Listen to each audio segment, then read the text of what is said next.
Things Meeting listening. now. Okay, we're going to start the meeting, guys, because it's 10.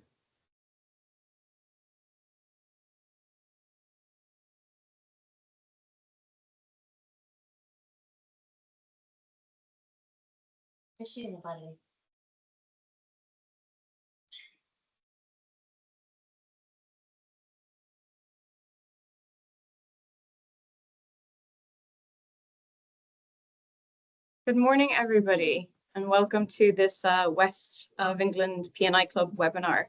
I'm just seeing a lot of people in the lobby, and we're just admitting people. So we'll just admit people for a couple of minutes, and then we'll get underway.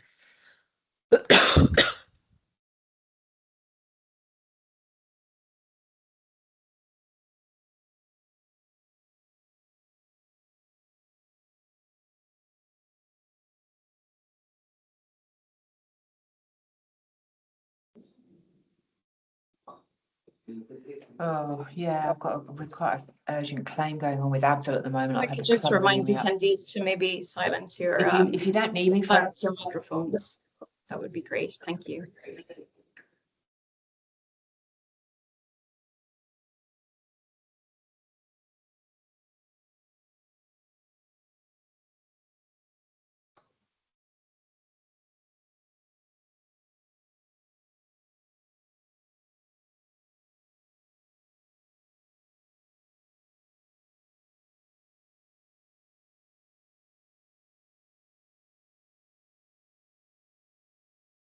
Okay, good morning, everybody, again.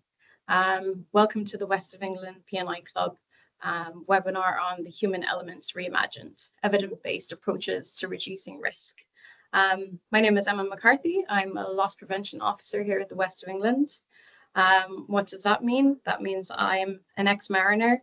I spent 10 years at sea, predominantly in the oil industry. So I have hands-on experience of what the human element is like at sea. And previously, before I went to sea, I used to be a mental health nurse. So that's also why I have an interest in the human approach and the well-being of our seafarers. I'm now undergoing a master's to update my my skill set and knowledge in that area. But with the human element, maritime incidents are rarely the result of a single mistake. More often, they arise from the interaction between people, systems, and the decisions made under pressure. Understanding that interaction is critical if we are serious about reducing risk at sea. Today's webinar, The Human Element Reimagined, Evidence-Based Approaches to Reducing Risk, brings together experts who challenge traditional ways of thinking about the human element and offer more practical evidence-based approaches. Our first speaker, we have Dr. Rafet Kirk. He is a reader at the University of Stratford, is deeply involved in the maritime safety and risk, focusing on the crucial role of human factors. Dr. Kirk also serves as the Director of Maritime Human Factors Centre, further demonstrating his commitment to advancing research in the field. Additionally, he holds the positions of Associate Editor in Ships and Offshore Structures, showcasing his dedication to the dissemination of knowledge within the maritime community. Dr. Kirk is also a member of the International Ship and Offshore Structures Congress, where he collaborates with peers to develop ship design critical informed by human factors, further highlighting his commitment to the advancement of maritime safety practices. Over the years, Dr. Kirk has worked on many research projects aimed at integrating human factors, safety, and risk into maritime practices. His work has been published in respected journals and conferences, igniting essential discussions in the maritime community. His interests are wide-ranging, including human risk-informed design, safety culture, and safety learning. Dr. Kirk's exploration of topics like human reliability, assessment, and resilience engineering shows his genuine curiosity about how human behavior affects maritime safety. Dr. Kirk was the Maritime Coordinator of the EUH 2020 Safe Mode project. Safe Mode was a significant initiative aimed at enhancing human factor approach frameworks in aviation and maritime industries. It developed a human risk-informed design framework to support designers in integrating human factors considerations into design. Outside academia, Dr. Kirk is closely cooperating with industry and supported regulation development on numerous occasions. Next up, we will have Eskeld Lund Sorensen from Intact Systems. He is an executive advisor and recognized thought leader in human-centered performance, strategic competence development, and high reliability organizational design. With over 20 years of international experience across energy, infrastructure, shipping, and public sector leadership, he works with companies to build systems that align with human capacity with risk, performance, and strategy. He is the author of 3 different books, and he is managing director EMEA at Intact Systems, leading strategic safety and ISO aligned performance improvements. Eskeld is an experienced facilitator and speaker, trusted by executives and boards to their challenge assumptions, translate complexities, and help organizations prepare their people, not just for today's poor performance, but for tomorrow's uncertainty. And last, we have Nick Pinkney, advisory to the board at Sci-Fi. Nick brings over 25 years commercial experience driving growth, market expansion, and enterprise value across global SAS, AI, and data-driven businesses. With deep maritime expertise spanning Europe, the Middle East, Asia, and the Americas, focused on creating value for customers.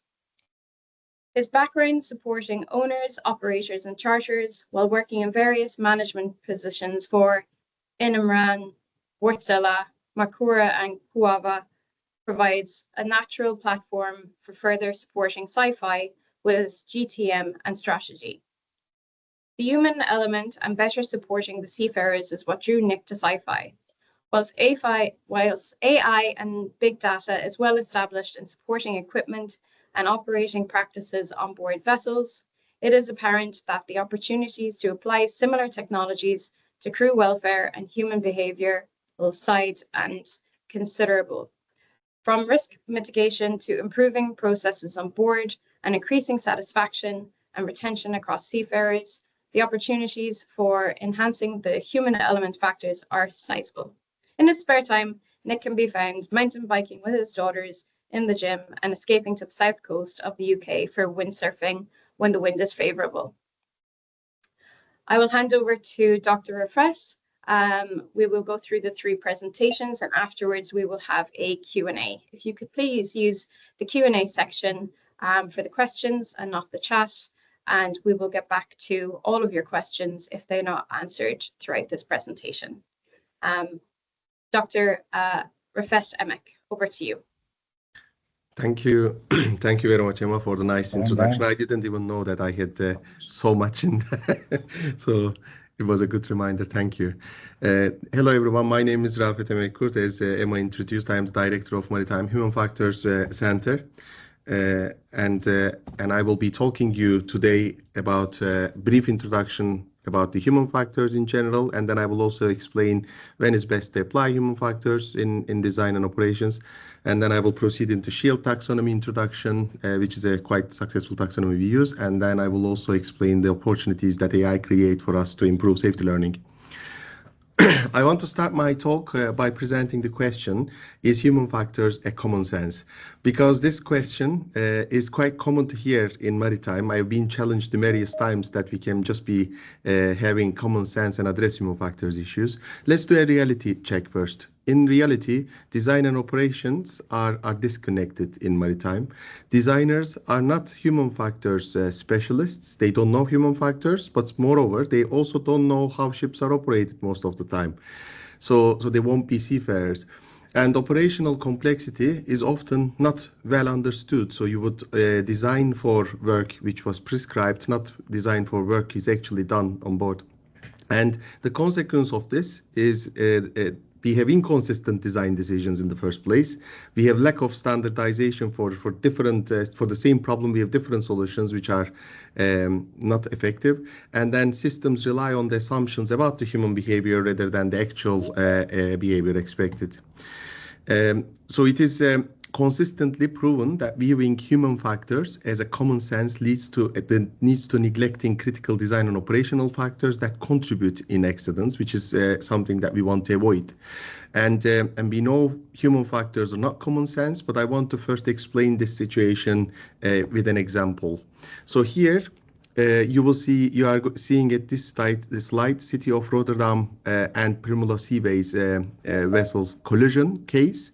So they collided shortly after the departure. An unconventional bridge design created misleading visual perspectives on City of Rotterdam's bridge. So if you look at the City of Rotterdam's bridge, it is a spherical, quite an unconventional style of bridge. And a relative motion illusion led to misinterpretation of the vessel's movement, especially because the pilot was perceived the wrong direction of the travel because he was sitting on an off-axis or off-centric window. So he misjudged for that reason the direction of the vessel. And as you can see from the shape, there is no pointy bow, which also helps understanding there either. Of course, together with this, no effective challenge from the crew and traffic services resulted in a collision that could have been easily avoided. So if the common sense approach was correct, common sense approach might lead one to think that simply paying attention to the windows or having experience in these operations would prevent such accidents. But when right factors come together, you would expect these type of errors happening because you embedded it into design. So human factors is not common sense, and it is an applied science.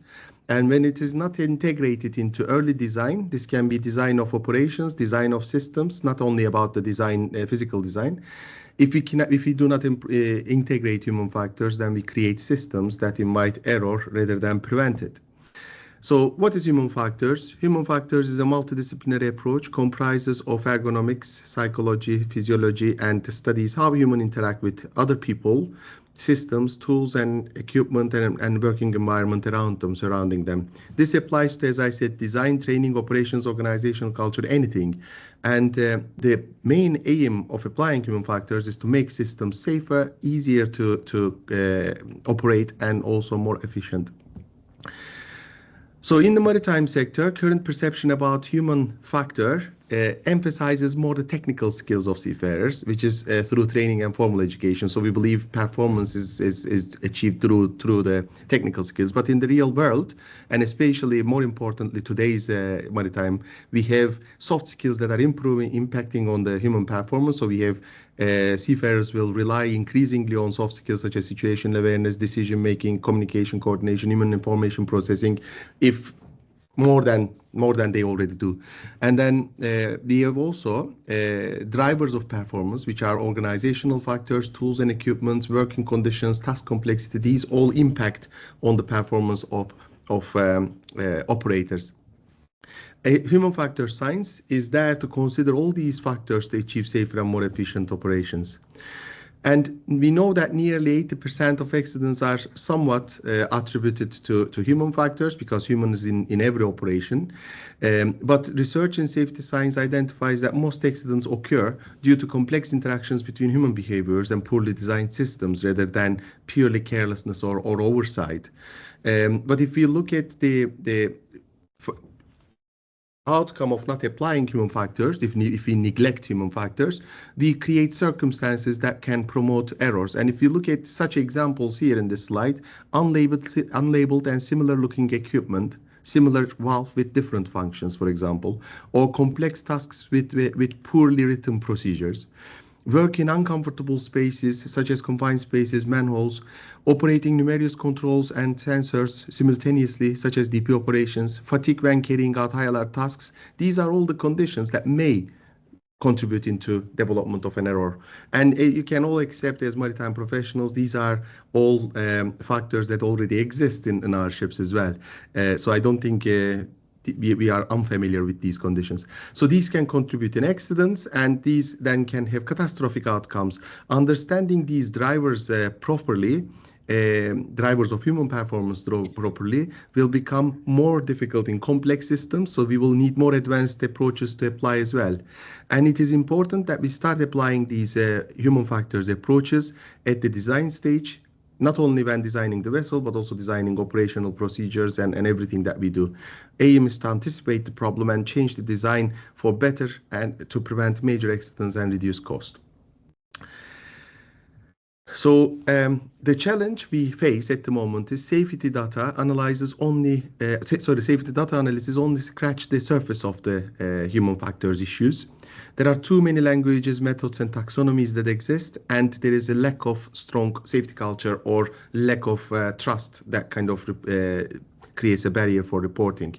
As a result, in the scarcity of good human factors data derived from investigation of safety events from shipping companies, and also in the lack of effective feedback loops flowing between operations and designers and decision makers, we only have recommendations, safety interventions likely to be seen cost effective, which are changes to training or changes to procedures, which means that training or telling people to how to cope with the poorly designed system or poorly designed procedures, if you want to call it, which is quite a false economy.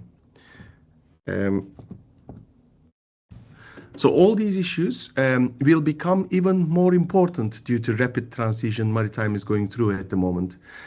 So if we look at this slide here, we see we are all aware that we are under pressure for decarbonization challenges. We have digitalization pressing and bringing more digital interfaces onto our ships. We have autonomy taking over more and more, and we have artificial intelligence that is already integrated in our personal lives and also on our work lives as well. Together with these changes, we know that the risks will change. Intelligence and competency requirements from operators will change. We also will see operational context is changing, which will directly impact on human performance. So better consideration on human factors is a must to avoid catastrophic accidents. And these new systems, we don't have evidence. We don't rely on past data anymore. So that's why it is more important that we learn better from the accidents. So if we look at the 3 ages of safety learning, I think everyone knows this, but I want to just remind, 60s and 70s, the first age, we divided it into 3. First age focused on technical redundancy to achieve safety. Second age realized after Herald of Free Enterprise the importance of human factors, but mainly procedures and training. And then 90s onwards, James Reason's Swiss cheese model, well accepted amongst all industries to show how the error is promoted. So until human error happens, in James Reason's theory, number of barriers needs to fail to let that error come. So we need to focus on the previous contributors rather than the final act. We developed SHIELD taxonomy as part of European Union funded Safe Mode project, which operated with 10 million euros of budget. So SHIELD was one of the products we developed, and we followed James Reason's methodology. We symbolized this issue with a human factors iceberg, which you see on the right hand side of the screen, and at the tip of the iceberg you see the X layer, which represents the human errors, so perception, planning, different types of errors. If we focus accidents to this error, to this level, we will create blame, because this is the easy to see, easy to blame layer, what we call. So you can easily understand, shows you what happened, but it doesn't show you how this actually happened and why this happened. So if we want to create an accident analysis focusing only to this blame layer, it will cause more harm than actually benefit, in my opinion. So if we want to learn more, we need to spend more effort and dive deeper to find out what preconditions, what conditions promoted that human error, what was the operational leadership issues and organizational factors. SHIELD systematically brings together these layers in an intuitive framework, which is cleverly asking these kind of filtering out questions and enabling safety professionals to choose from 111 factors very fast and effective way I will show later on. SHIELD stands for Safety, Human Incident and Error Learning Database. It is both a taxonomy and a database. So it serves for 2 functions. The first function is to classify human factors information in safety events using systematic taxonomy. And the second function is to use the collected data to support decision making. So which is the difference than others. So if you start as a company using Shield taxonomy, you will achieve something like this. So this is Shield's own interface. On the left-hand side, you will see the different accident types or ship categories, which can enable you to choose your scenario. So you can select collision accidents with cargo ships, and then it will enable you to see the factors that contribute injury levels, damages, etc. that is integrated. On the timeline, for example, if you decide to put a safety intervention in 2019, then you can see the effects of it afterwards. Or if you want to see the period, whether the factors have changed, you can also do that. In the next layer, you can also see the details of this selected scenario. And for example, incorrect decision making was contributing majority of these incidents. Then you can actually tailor your training or procedural or technological solutions towards those areas which matter for your company. And our aim was to facilitate safety learning. So we also used SOAM systematic safety analysis technique to visualize the analysis. So after this classification has been done, we use SOAM to show the accident that takes place, what are the safety barriers that failed resulting in this accident, and what was the human actions involved in these safety barriers. And we can then link these human actions back to the conditions that promoted those human actions and operational leadership decisions, organizational factors that all kind of play the role. So this enables us in one slide to see the entire development of the accident and how it happened. And if you apply it to a larger data set in your organization, then you can see statistics of common failures, and we can try to prevent those happening again. Yeah. So we also, numerous companies use Shield, but specifically with Calmac ferries, we tested the validity of the claims that we make. So we took a recent near-miss incident that they experienced. So the accident was, near-miss was analyzed with Shield and with their own traditional taxonomy. As you can see from the blue ones, which was identified by Shield, and green ones, which is identified by their own taxonomy, Shield was outperforming clearly the existing traditional taxonomy they use, but also surprisingly we managed to perform these analyses more or less in the half amount of time that they committed for the other side, which made Shield popular and it's being used with many people. As promised at the beginning of my slide, I also want to show sorry, I'm hearing someone, so I just muted that. Apologies. So as promised at the beginning of my slide, I also wanted to show what AI is offering at the moment to us to make this safety learning faster. So very recently we developed AI models which automatically reads the text and identifies evidences and says that this factor exists because I see this text in it. So it speeds up even more the process of accident investigation and classification, and still keeps the accident experts in the loop because the expert still decides whether that analysis is correct or not. We also use AI because apart from Shield, there are a lot of open text data that can help organizations to learn from their safety events. So we use open text information with AI to find out, for example, in this specific case, a large data set was analyzed to find out which body parts were injured in different events. So we could also link it to injury. And we know near misses are a great source of data in shipping, in any sector actually. But unfortunately, we don't very well use near miss data to learn from them. So we analyzed in this example 3,000 near miss data in almost a very rapid time, impossible to be able to done manually, to first understand what was the incident type from those different categories or qualities of open text. Second, to understand what stopped that near miss from happening, turning into a real accident. So this also allows us to learn from our successes as well and promote those successful barriers that works. So my last slide is how do we start using the Shield. So this is how we support the partners who approach us. So we provide training as Human Factors Center. We provide training building human factors capability across your teams. We help implementation of Shield from setup to integration to your own procedures. Data transition is important because no one wants their existing data to disappear. So we also help taking those data and convert it to our own taxonomy and bring it back to ensure the continuity of those accidents is smoothly happened. And we also provide ongoing support because we want to be there to provide solutions. So the access to Shield is freely available. So you can, it was output of a European Union project. You can scan the barcode or go through the link to find the tool and register and reach us for help. And you can see my email there. Thank you very much. I will pass the floor now to Eskild, who is going to talk us about culture and risk evaluation.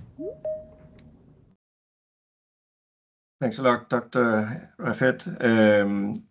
I've just been informed that there is a little bit of a human error in what we are presenting today, because the next slide here should be just a general slide that shows that I am representing Intactics, which is a Canadian company that works with culture and risk evaluation. So we call it CARE.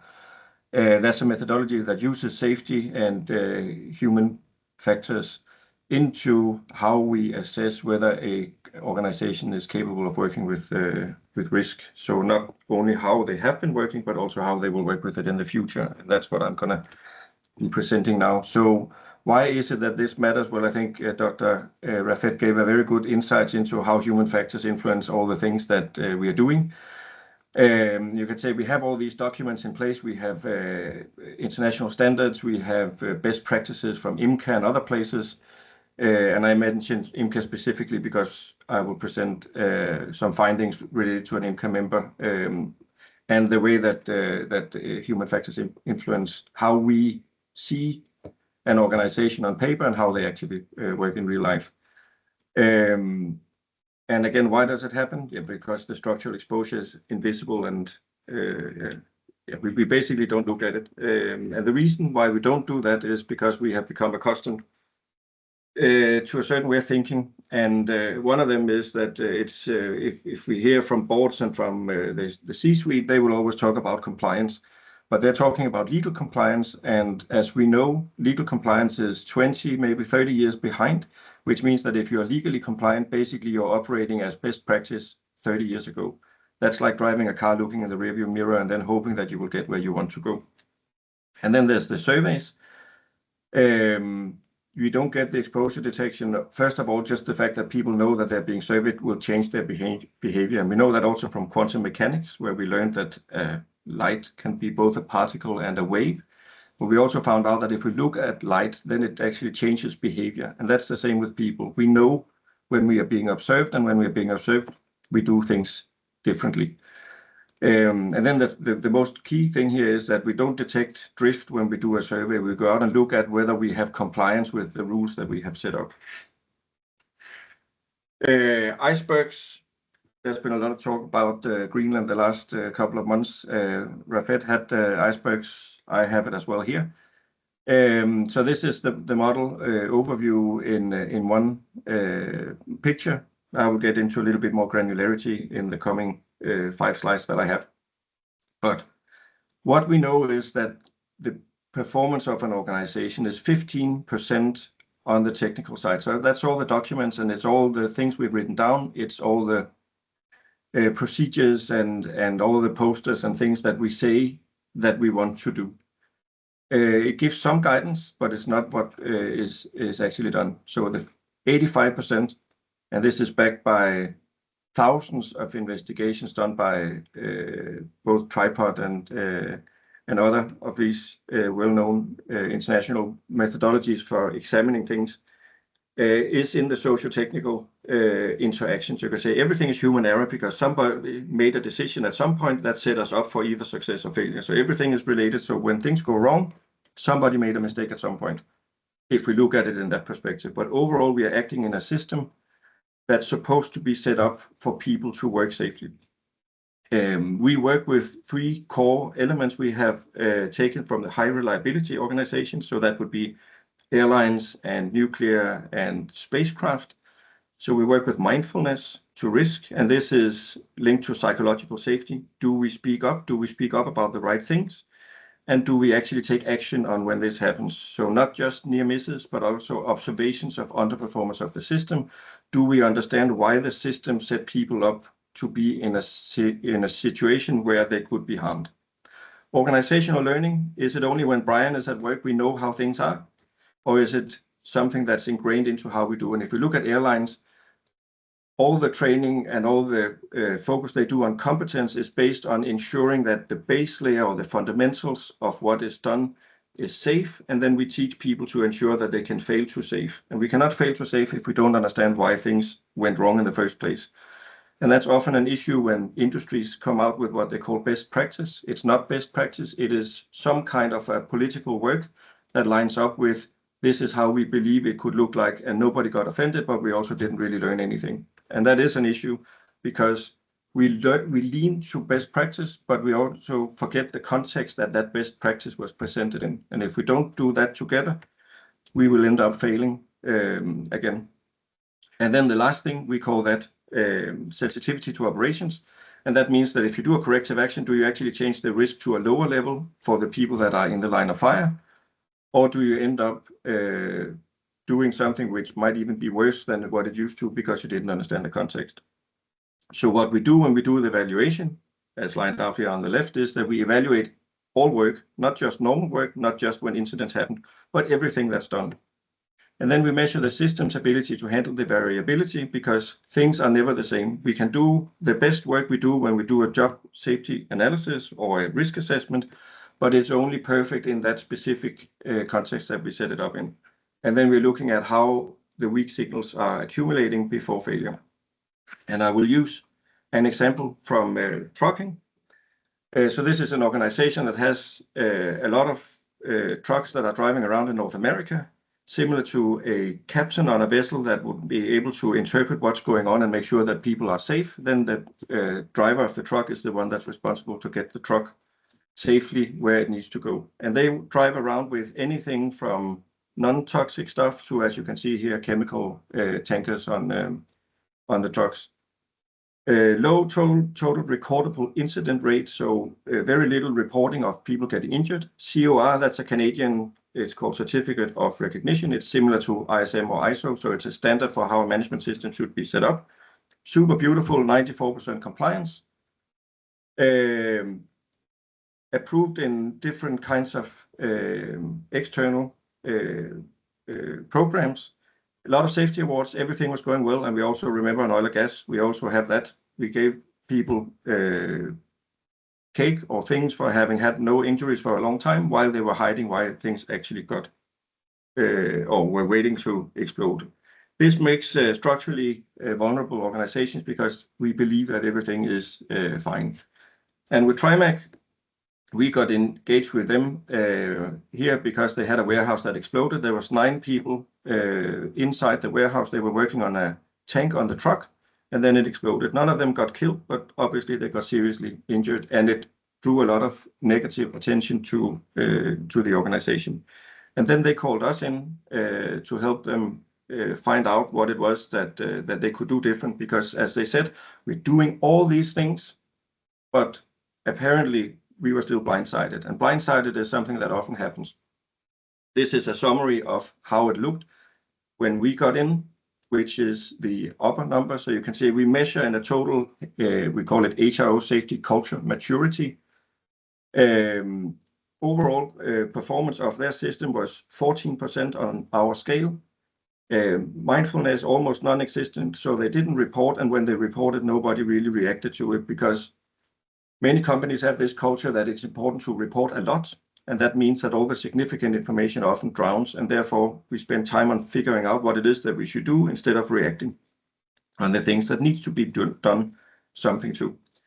Organizational learning, proper investigations that look at corrective actions that are changing the system and not just the actual incident. So firing a person in some cases could be a very low case where you did a corrective action. You could say you fired the person because they did something wrong, but you need to look at whether you actually set that person up for success in the first place.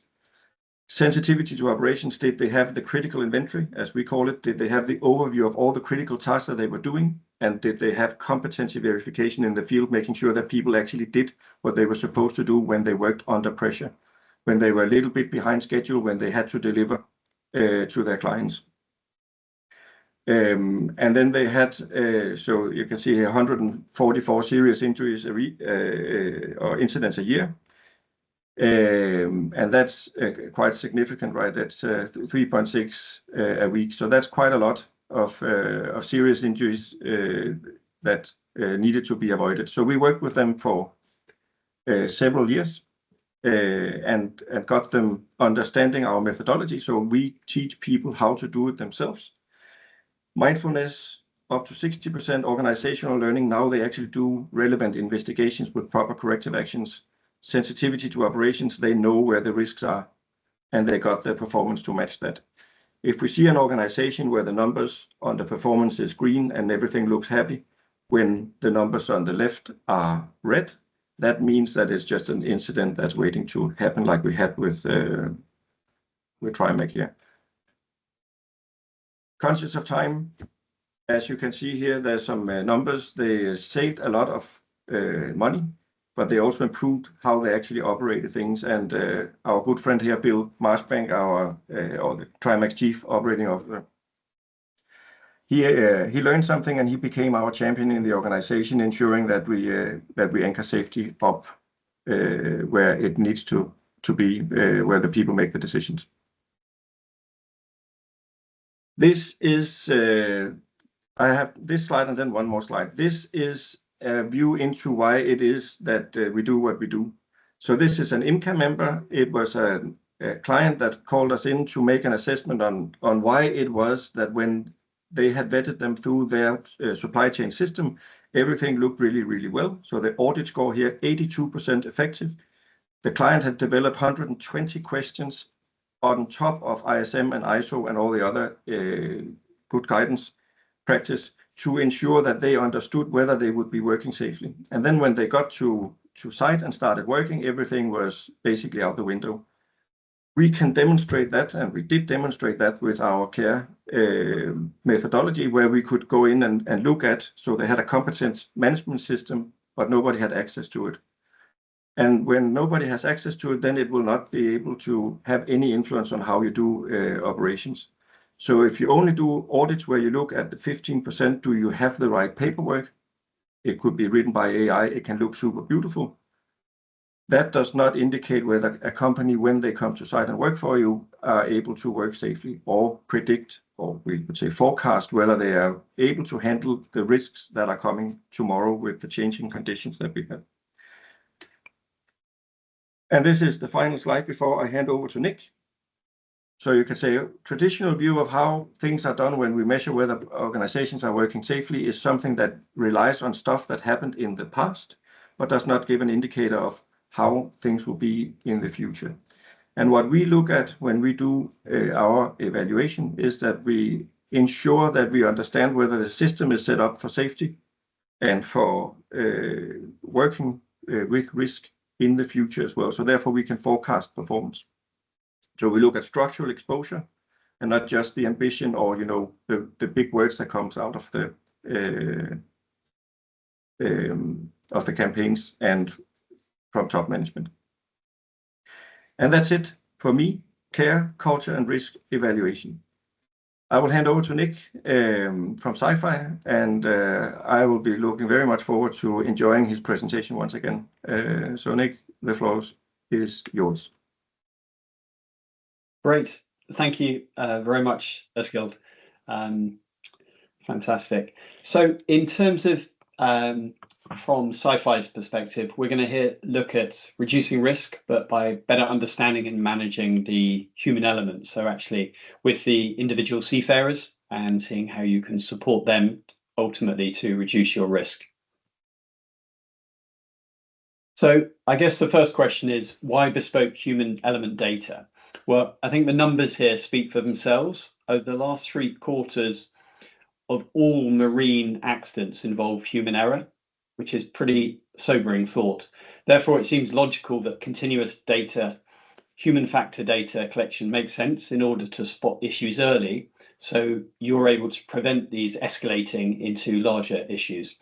For myself, I spent a number of my formative years helping owners, operators, and charterers with onboard hardware and decision support systems. What struck me was the difference between the insights available for onboard equipment versus the insights available for crew on board. Mitigating risks with hardware and equipment on board, there's preventative maintenance. The days of noon reports are still here, but there's also 24/7 monitoring and real-time and digital twins for much of the equipment on board the vessels. When it comes to the crew side, however, there seems to be less clarity, culture, fatigue, operational practice, ship-to-shore comms. The norm for visibility into these areas is generally, from our experience, monthly or quarterly questionnaires and periodic ship visits. What this means is, as an industry, we have a big opportunity to reduce risk by understanding, investigating, and managing the human factor elements. So the crew conundrum, this significant difference, as mentioned, between the maintenance of and management of equipment on board versus how we support our seafarers, was our inspiration for sci-fi. What if we could do the same, but for the human element? What if we could curate a robust methodology to understand how different groups of people operate together on board the vessel and then collect specific responses which are valuable to an owner? What if we could map and analyze responses which would have a positive impact on reducing risk, retention, incidences, and the overall sustainability and well-being of the seafarers? So we're now going to take a look at a case study which was run with a large tanker operator, and it gives a taster of a viable risk reduction option. To set the scene first, whilst all our data is anonymous, some of our recent public projects which we are able to disclose and we're proud to have been involved with are All Aboard Alliance with GMF and the Social Interaction Matters project with ICE1. These projects alone include just shy of 200,000 responses from individual seafarers. So an enormous data set from which to gain more insights into the risk and understanding how risk can be reduced. So taking a look at this case study with the tanker owner, this was really interesting. The owner had a large fleet of tankers, the majority of which operated in similar regions under similar voyages. However, the owner had noticed a pattern of LTIs and off-hires that were occurring on board a handful of the vessels, which were being attributed to fatigue. They decided to use CQ to get an understanding of what was causing the fatigue and whether there was anything which could be done to reduce this. In terms of how we ran the study, we have 4 distinct pillars or cores which cover the different elements. So starting off with the questions, benchmarking, data, and the feedback. If we start with the questions, first question we ask is the importance of a particular topic to the seafarers on board. The second, their satisfaction the seafarer feels on this particular subject. The third question focuses on the effect this has, and the fourth on how to improve the particular issue. For context, we also collect the positive responses to help identify best practice and enable replication of those best practices on board. The background on how the questions are formulated, some of you may have already picked up from Dr. Rafet's session a little earlier, but we use the formula that has been provided by the University of Strathclyde, so their SHIELD taxonomy, and also a complement of questions from Sci-Fi themselves. For example, when we think about traditional surveys which have been used in maritime, they're predominantly focused on welfare. However, as everyone on this call knows, welfare is underwritten by a variety of different things, which we also look to explore with the seafarers. For this particular project with the tanker owner, it was a stress-related, which has an impact on welfare, yet simply asking someone what is making you stressed does not identify the multiple layers to this question. So we have a methodology that allows us to extract information by looking at everything in totality. So safety, communication, and whether there are particular projects which are having a detrimental effect on the well-being, thus driving the risk profile. When it comes to benchmarking, So the process we use is extensive benchmarking across individual vessels and the populations of people on board across a large demographic. And when it comes to looking at the data, so here you can see some of the data on the CQ dashboard. Key is not just to listen to the loudest voice in the room.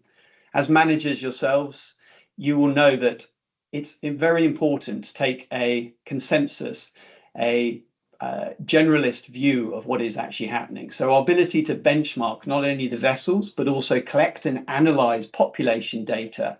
And when I'm talking about population data, we're talking about things such as gender, rank, nationality, age.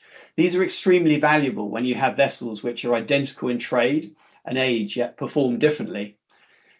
There will be variables on board, of course, each vessel, which are related to the people, and some of these will be systematic and nuanced. So forensic analysis is required. Otherwise, biases have a tendency to take over. So when it comes to touching on the data side of things, for this case study, we were looking at the causes of fatigue. Because of the depth of our questions, we asked 2 binary questions in which we use the Likert scale that many of you will be familiar with, and then 2 questions which contain free text for the seafarers to populate themselves. This we found particularly effective in opening up on particular subject matters that have been flagged to delve a little deeper. This then allows us to curate the responses when they're negative, so we can confirm the stress is the largest negative factor on board a vessel, and crucially what the next lowest scoring issues are. And as you go down the list that you can see on the screen here, you'll see there are a number of positive responses, and this is great, this is fantastic. What we use these for is then to drive best practice and to ensure this can be replicated across other vessels. And finally, we look at the individual feedback comments from the seafarers so we can understand the context. But what was fascinating about this particular study was that stress was elevated across a number of vessels.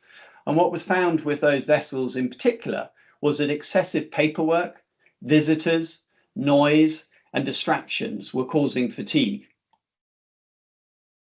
To collect such data is one thing, and Sci-Fi seem to have a pretty robust and very analytical way to collect that data, but to help drive tangible actions is key.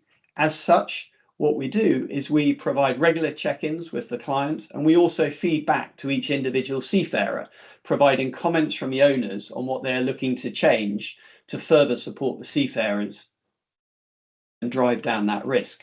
For context, we have around about a 90% daily response rate for the seafarers.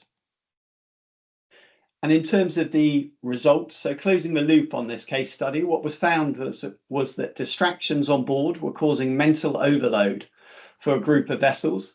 These vessels were found to have less structured social interaction on board and no robust paperwork schedule.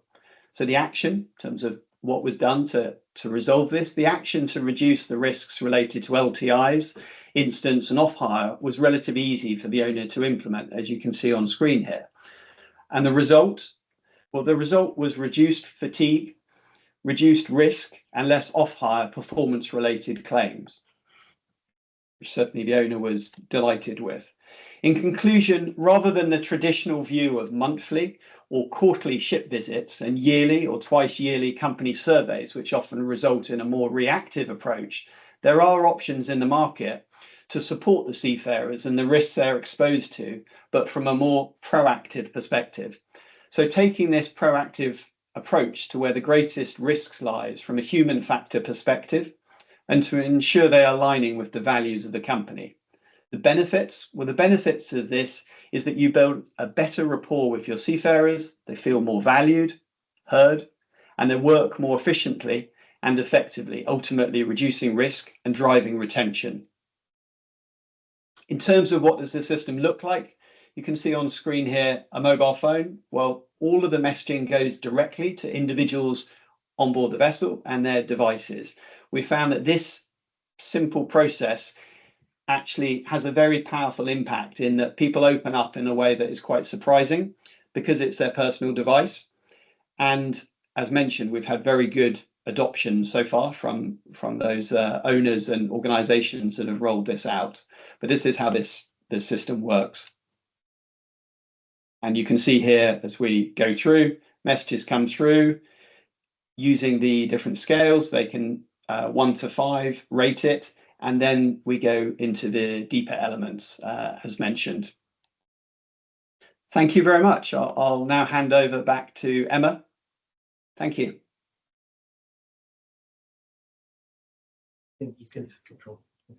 Welcome back, everybody. Thank you so much for your presentations. I think they're very unique looks at human factors. And some of the numbers, looking at Dr. Raffet's shield taxonomy, some of the reviewing cases, they found 1 act, and looking at the shield, they found 8 different acts. And the preconditions used, they found with the normal taxonomy 3, and then with the shield taxonomy 8. And Eskild, when he stepped in with Trimark, they reduced 12 million in safety spendings. That is a huge number. I think any ship owner would appreciate that kind of reduction in spends. And Nick, looking at those numbers, the vessel reporting lower fatigue after just 8 weeks, having previously been an officer on tankers, I definitely would have appreciated lower fatigue levels. So from a seafaring perspective, that would be amazing for me, and for the owners, having less off-hire claims within 6 months, like that's amazing progress, and having such high response rates from the seafarers as well, 90%. That is pretty big. If people would like to send any questions they have through to the Q&A, that would be great. And if we don't answer anything, please take note of my email. You can follow up with me. I can connect you directly with the speakers, or they've shared their emails as well, so you can connect directly with them as well. Just one question for the speakers. Where do you see the biggest blind spots today when it comes to understanding risk in operations?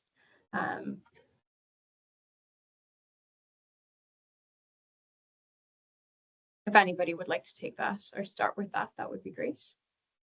Yeah, Sure. Nick, please. Okay. Well, I was going to say, certainly in terms of blind spot from operations, what we've seen is there can sometimes be a disconnect between what is the operating process on paper and signed off and what the office believes is happening versus what's happening on board.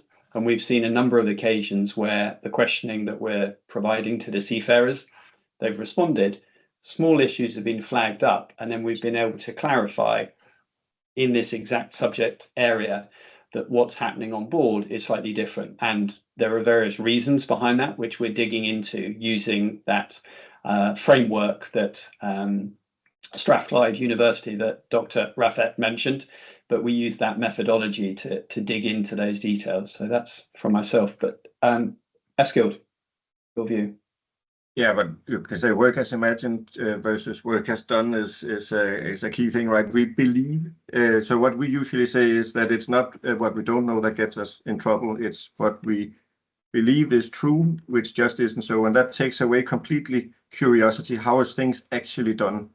And for various reasons, as you say, Nick, there's a lot of filter on what is told up. There's people that would want to show that things are better than they are, is the downside of it. But it means that top management is blindsided because they don't get the relevant information about what is actually going on in real life. And that is a significant blind spot. Just to add my colleague's comments, in Seahorse project, which was funded by European Union before Safe Mode, we looked at work as imagined, work as done concepts. We looked at how workarounds are taking place on board. So we realized there is a huge problem. I think around 33% of work procedures were different than what has been done. And this was directly reported by seafarers. And the other fascinating outcome was when we collected all the managers, DPAs from Greece, all over the world where they came, and we analyzed all those collected workarounds reported by seafarers. Nearly 40% of them was found logical, and maybe they can consider changing the existing procedure, which is quite surprising, because I think there is a disconnect between the company and they imagine how work is being done without understanding the reality. So there needs to be a better communication and trust established to solve the problem. Thank you.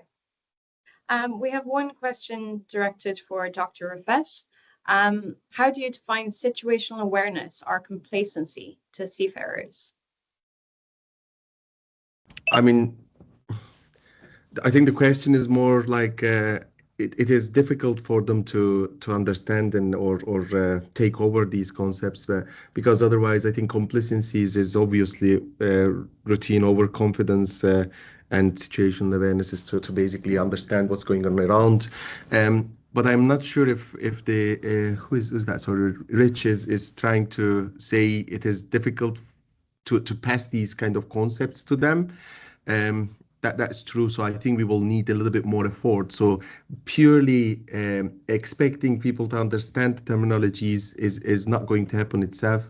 It's a long-term cooperation, especially in human factors field. So I spent a lot of time trying to explain the SIRE inspectors or vetting procedure people to explain what the PEPs are.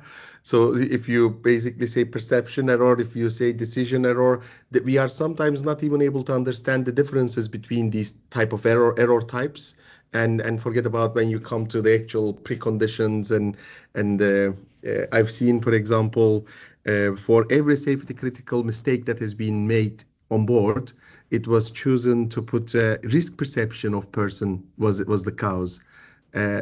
But what risk perception may be in place, so the person may perceive the risk well and still may make a mistake in the action, in the response execution. Let's put it that way. I think there are issues.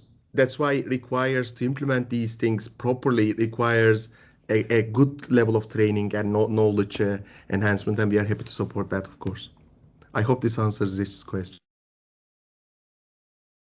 Thank you.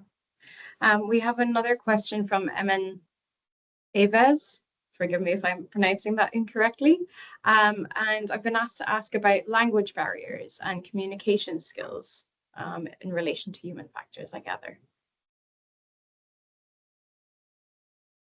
I can comment in terms of sci-fi. So on the language side of things, we offer the system, it's multilingual. So if seafarers wish to respond in their native language, that's fine.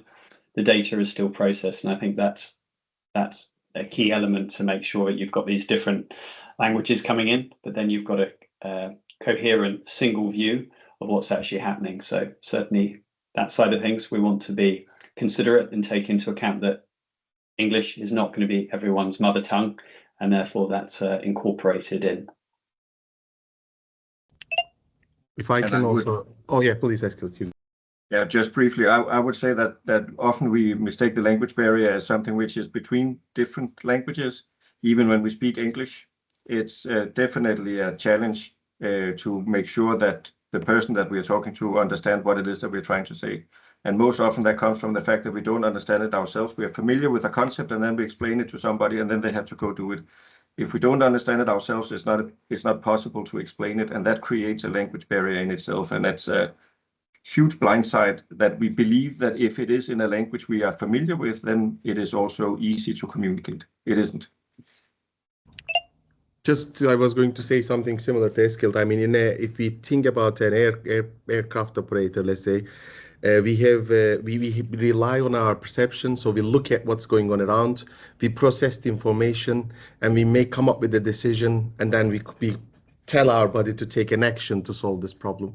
So you may fail to perceive, or fail to make the right decision, or fail to execute the response that you were planning to press one button and you press the other button because of ergonomic disaster going on in your consoles. But we also have in shipping quite a lot of groups communicating. So this process takes place, and then you need to transfer that kind of decision or perception related information to another person. So it becomes a multi-group, multi-party. I was going to say the same thing with SQL. Even in the same language, you have communication problems, barriers, cultural problems. The way we say stuff to the another person becomes offensive. So I think it takes a huge effort again to bring those teams together to perform coherently. But I do agree with Nick. Also, we use AI provides a reasonable amount of solutions to make these things better. Especially in different sectors. I'm not very well experienced in nuclear sector, for example, but I have seen safety critical standards and communications have been standardized to support human kind of like performance. I don't think we have done some, but we haven't done it to the level that they have done. They have job cards, for example, communication cards, which addresses that.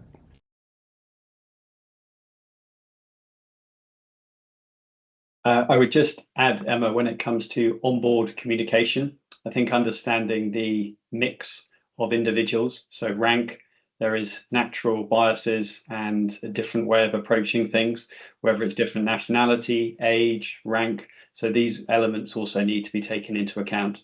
It's something that gives a perspective and a viewpoint of, well, why is this happening? And it's something that I saw there were some questions around this subject matter of how to make sure you've got that optimum mix to reduce your risk on board in terms of optimum mix of seafarers. That's something that we work quite closely with owners looking at and using benchmarking to say, well, this is a good combination. Thank you. Yeah, I think there's a lot of complexities there, you know, within departments, within ranks, different cultures on board, and a very interesting concept of communicating within the same language and having difficulties there. We are kind of at time, but I think we can maybe have one more question and we'll follow up with the others afterwards. How about one towards Nick, and the others might be able to jump in on this as well, from Anna Wucher. In providing a wealth of useful data, one of the challenges I've met is that owners or managers don't have the resources or willingness to then implement real action. So how can one motivate this second part of the cycle in owners and managers? Yeah, I would say from experience, it's an excellent question you ask here, Anna, because this really gets to the heart of what's going on within the industry. People on this call care and they want to implement change, but how do you make that happen? What we've seen is linking that to what is the commercial impact. So what does off-hire represent in today or the last 3 months in terms of rates? What does it cost you internally to repatriate crew in an extreme example and bring in new crew members, etc.? So linking it to commercial elements, and equally from a claims perspective and risk. Well, what does this risk profile look like by not addressing this? And what will be the impact if you do address it, in terms of trying to link it to dollar numbers? But it is a difficult area, and there's no magic wand, I don't believe, in this area, but it's a good question, Anna. That's good. Yeah. Any behavior change needs to be simple, so something that you can do. And if we look at all the beautiful work that's been done out there, we always talk about that people need to be aware of change. You can say if we give them a wealth of information, it will drown. That's so make it simple, make it to the point and actionable, and then give them the tools to do it. So again, we have 3 columns that we work with, right? So we help people create these risk overviews.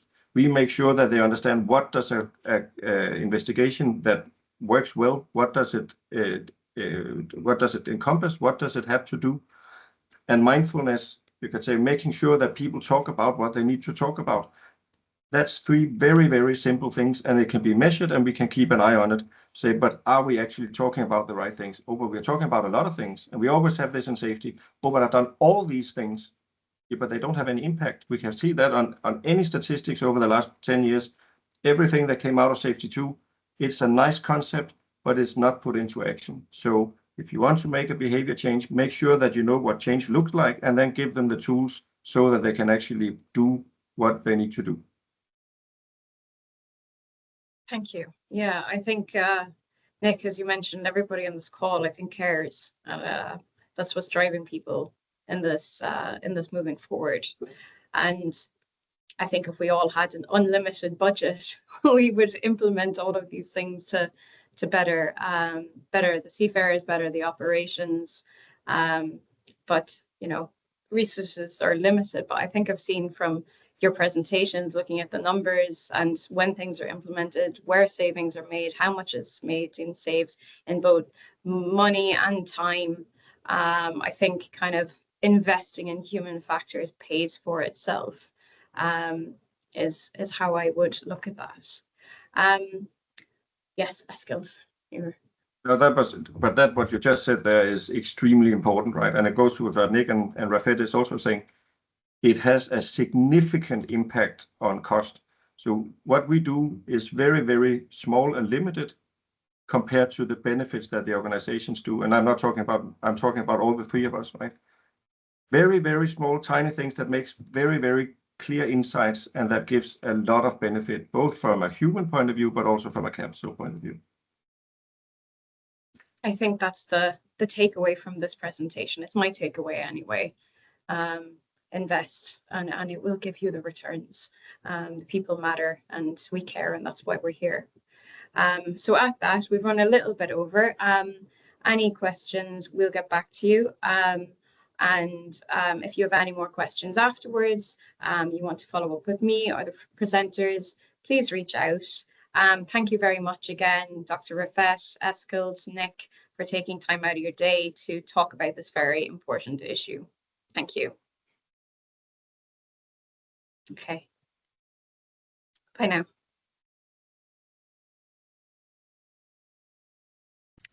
Bye-bye.